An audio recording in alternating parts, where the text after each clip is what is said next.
Yo tout le monde, c'est Lucas. Aujourd'hui on se retrouve pour une toute nouvelle vidéo et je suis encore et toujours en direct de la bourse d'Arras au Reptile Day et je suis avec Guillaume Capper. Je vais essayer de te présenter en quelques mots. En quelques mots, éleveur professionnel de Python Régis depuis 8 ans. 8 ans qu'on est ouvert officiellement, donc une vingtaine d'années de terrario auparavant, 8 ans qu'on est déclaré en élevage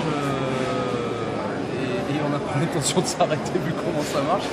Donc voilà, ma spécialité, 90% de la production du Python Régis, axée sur des projets relativement, on va dire, ciblés. On travaille beaucoup sur les gènes Inchi, on travaille beaucoup sur les gènes Fire. On travaille également tous les complexes Super Stripe. Ça sont vraiment des projets qui nous tiennent à cœur et qu'on essaie de développer à fond. Donc voilà, 3-4 gros axes de travail qu'on essaye donc de développer, ce qui permet de proposer en moyenne tous les ans une quarantaine de mutations différentes en couleur et en motif. D'accord. Et comment est-ce que vous êtes venu à vous intéresser aux Python royaux? Est-ce que c'était une espèce un peu particulière pour vous, ou est-ce que pour toi, pardon, ou est-ce que c'était plus parce que c'était ton premier serpent et que tu avais envie? Alors en fait non, c'est qu'à l'époque où j'ai attaqué la terrario, j'ai fait comme tout terrariophile, beaucoup d'espèces, lézards, serpents. On a passé, j'ai fait mon expérience là-dedans.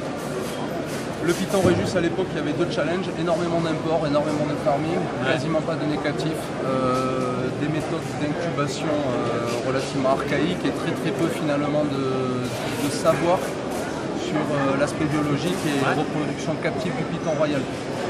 La deuxième chose, c'est qu'à l'époque où j'ai attaqué, on commençait à apparaître les premières mutations. Et donc voilà, il y avait 2 challenges, la capacité à reproduire, à proposer un animal nez captif par rapport à une concurrence d'animaux prélevés.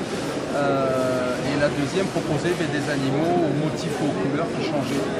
On a commencé tout bêtement avec du pastel et du spider. À une époque où déjà quand on avait 4 mutations dans le Python royal, on avait une collection de fous. C'était exceptionnel. C'est ça.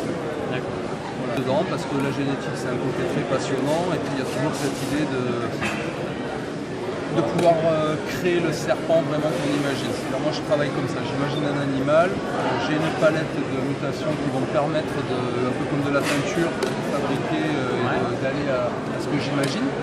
Et par ce biais-là, et à ce moment-là, effectivement, des fois on peut passer jusqu'à 6 ans sur certains projets pour pouvoir produire l'animal qu'on a imaginé 6 ans auparavant. D'accord.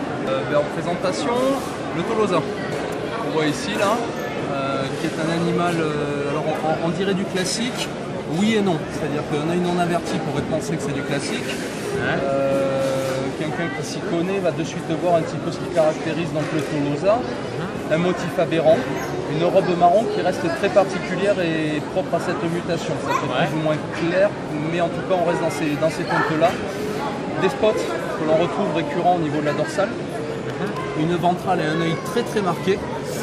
Et des motifs totalement chaotiques qui sont transmissibles. L'intérêt, c'est quand on croise ce serpent-là avec d'autres mutations, on va modifier et la couleur et le dessin.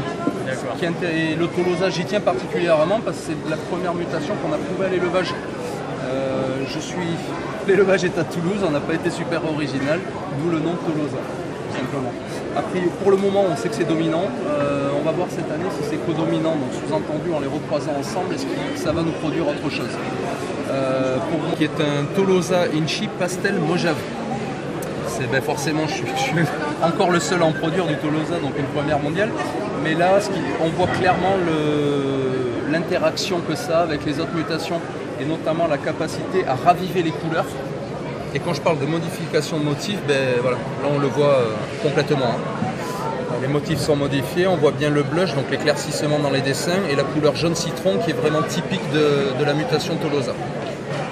Une mutation que j'ai à cœur également, avec le Tolosa, c'est l'animal qui est juste à côté, qui est un Calico Firefly, donc Fire Pastel Laisseur. On a produit le premier spécimen l'an passé, qui cette année sera en âge de reproduire, et cette année celui-ci.